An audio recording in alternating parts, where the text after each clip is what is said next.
good afternoon or good evening, depending when you're watching this video. Last week we looked at the return from exile and the intertestamental period.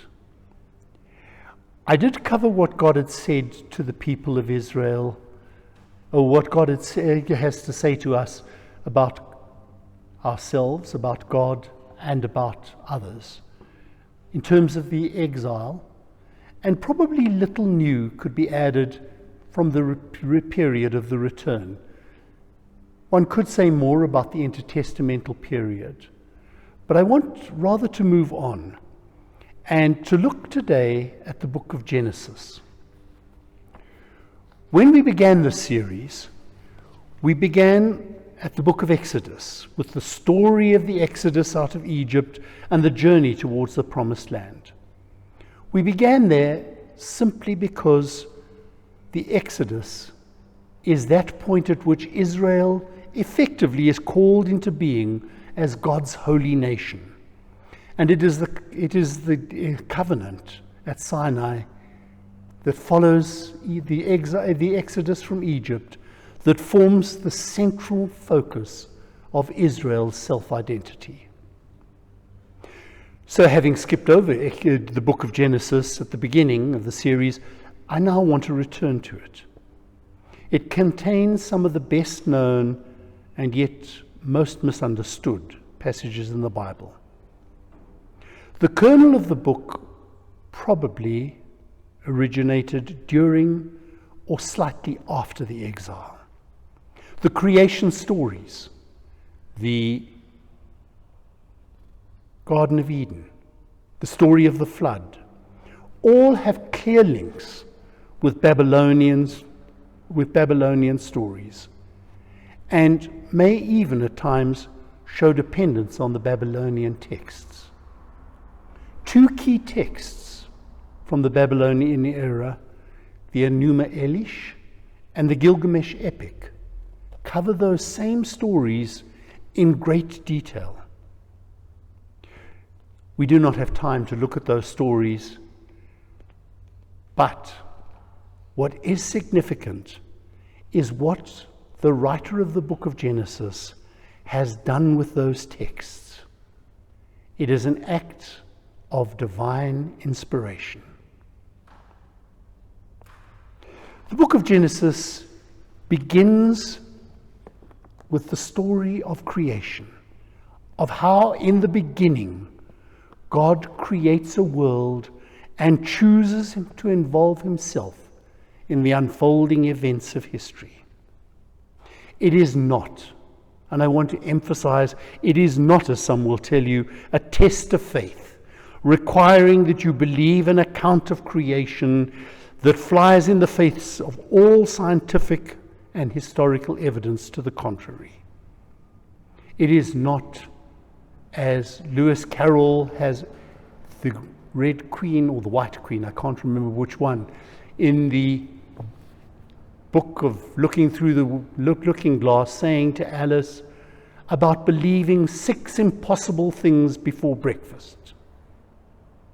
That is not the book of Genesis. It is not a scientific document, nor is it a historical document. It is from beginning to end a theological document, and one so profound that it could be described as a prologue to the whole of the rest of Scripture. The book of Genesis is very carefully constructed. It is divided into 2 distinct parts, what we could call a prehistory or primeval history, and the account of the ancestors of Israel. The primeval story begins with not one, but 2 accounts of creation. The story of Adam and Eve and the spread of sin throughout the world. It then continues with the story of the flood, of God's covenant of creation made with Noah, and the story of how sin now spreads again throughout the world, culminating with God scattering the people at the Tower of Babel. The story of the ancestors, or as some people refer to it, the story of the patriarchs, begins with the call of Abraham and follows his life and the life of his sons, very briefly in the case of Ishmael, who will also become the father of many nations, and then continues with the story of Jacob's own sons, ending with the story of Joseph in Egypt, which is where, after a gap of about 400 years, the book of Exodus begins. I'm not going to spend much time on the story of the ancestors. It is a relatively easy and straightforward read, from Genesis 12 to 50. But I want to make the following comments. In the genealogy that links the two halves of the book of Genesis together, we are told at the end of the genealogy that Sarah is barren. This means that the story thus far has effectively come to a dead end. The way forward, as in the first half, lies purely in the initiative and promise of God. It's also worth noting how the theme of barrenness continues throughout the book of Genesis and indeed much of the Old Testament. In this new beginning, God again takes the initiative and calls Adam to be the father of a holy nation. The call is a call to promise and blessing. Its end is blessing. To use words from Exodus, it is an echo. If you will hear my voice and obey my call, then. The call here asks Abraham to relinquish everything and journey into the unknown in a pilgrimage of faith. The promise of God is never easy to follow. Abraham and his descendants are always aliens in a foreign land, whose faith and obedience, in which faith and obedience must be lived in the midst of those who practice what seems to be a much easier and more attractive way of living. With the time that remains, I want to look at the prehistory in the book of Genesis. We could spend weeks on it. It demands and deserves a whole series of talks, all of its own. But I will focus on the first two chapters of Genesis, simply the two different accounts of creation, which for many of us are difficult, if not wholly impossible, to reconcile. The two stories come from different times in Israel's history and from different geographical settings. The author, interestingly, makes no effort to reconcile the two stories, possibly because they are already stories known to Israel and part of their history. But what he does is to record each story and then use it to give us insight into the nature and purposes of God. The opening words set the stage. In the beginning, God created. We could have stopped after the word God. That in itself is a summary of what the Bible is all about, God. But the text is structured to include the word created. And it makes an absolute and powerful claim. It says that God and God alone is the author of all creation. Nothing exists and nothing can exist without God. And everything stands in relationship to God. as part of God's creation. We are all equal before the Creator as created. And we are told that the story of God hovered over the waters.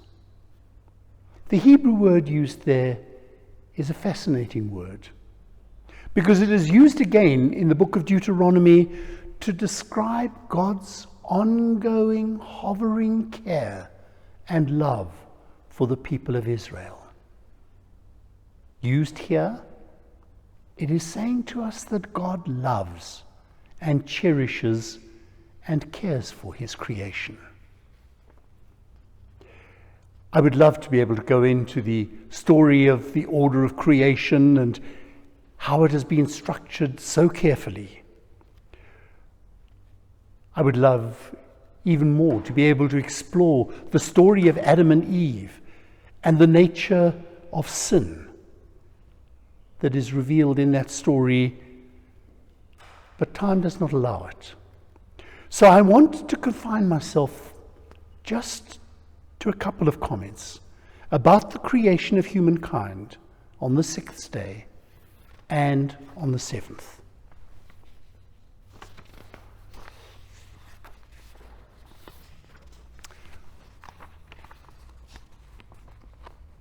Then God said, "Let us make humankind in our own image, in our likeness, and let them rule over all things." So we are told God created humankind in his own image. In the image of God he created them, male and female he created them. We fail to recognize the revolutionary nature of those words. For those who heard it, the word image and likeness would immediately have evoked the images of idols. They were the commonly used words for idol images and likenesses. I believe the writer has deliberately chosen those words, because here at the start of everything, we are told that God cannot be represented by idols, cannot be made an idol of, but is to be seen only in living, breathing human beings. Again, much as I would like to, we cannot explore here the use of the plural, "let us make man or humankind in our own image." I could just simply say that for us as Christians, it has clear Trinitarian overtones. But what I want to make, the point I want to make here, is the fact that humankind itself is created in the plural, male and female. Only together is the man and the woman created in God's image. It is only in intimate relationship with one another that we can reflect the image and likeness of God. There is much to be worked through in that simple statement. But we can take it still further. In the second account of creation, when God has created the man, but not yet the woman, God says, "It is not good for the man to be alone. I will make a helper suitable for him." The word for helper is Asa. And it has, according to some scholars, roots in the word save and roots in the word for strong. Unquestionably, it is a powerful and strong word and has no sense of the submissive helper that so much of Christian understanding has drawn from it. It most accurately would be could be translated as partner. And that ties in very well with the rabbinic story to the effect that when God created Eve from the bone of man, Again, in the story is the sense that the man and the woman are only complete when brought back together, for the bone was taken from the one and implanted into the other. The rabbinic tradition tells us that God took the bone not from the head, that Eve should lord it over Adam, nor did he take it from the foot, that Adam should lord it over Eve, but he took it from the side, from the rib, from the place closest to the heart, that Adam and Eve should forever cherish and love each other. It is a wonderful expression of equality, affinity, and unity, which challenges the whole structure of patriarchy as being in accordance with the will of God. Part and parcel also of being in the image of God is the command to rule over the earth. Thus, both work and ruling are blessed. But the word again, like the word helper, has been grossly distorted until it means the antithesis of what it is intended to mean. Work and rule are in accordance with God's plan and purpose for us as humans. But it is only as we exercise it in obedience to God that it can be blessed.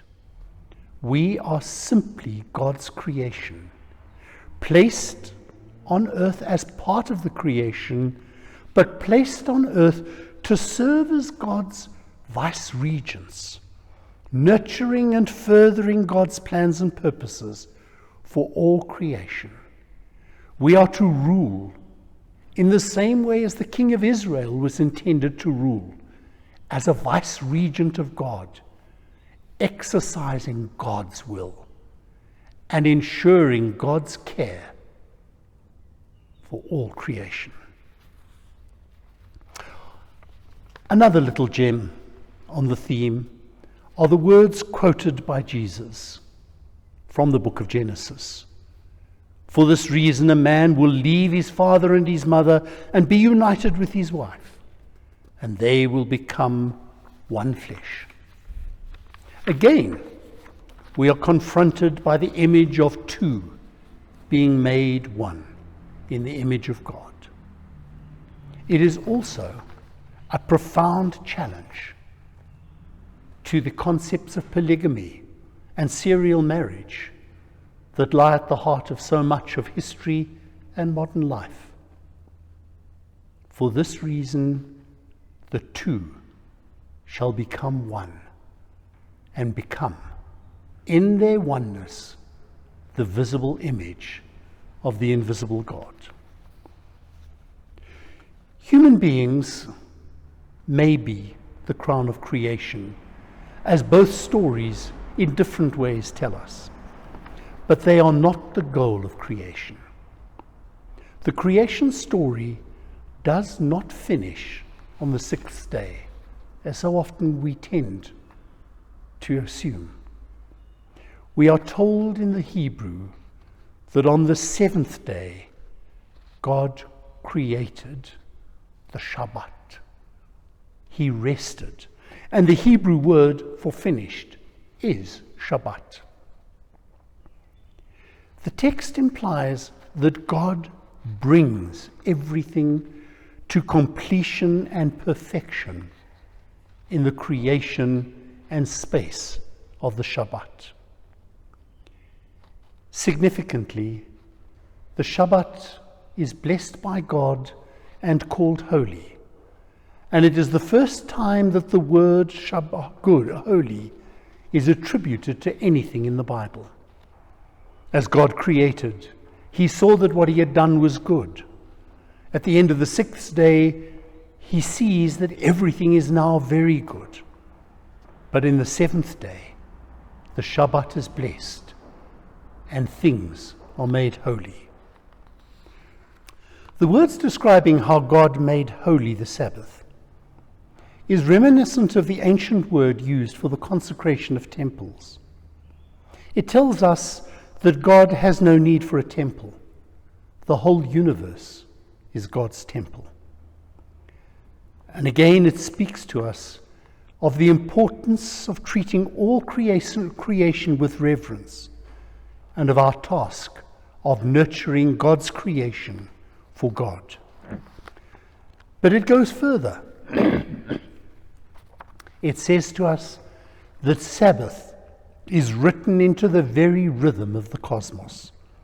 It is the promise of unearned blessing, of God's presence. God's rest on the Sabbath provides the model for the rest of human creation, to ensure that they and the animals for whom they care may share in the privilege of rest.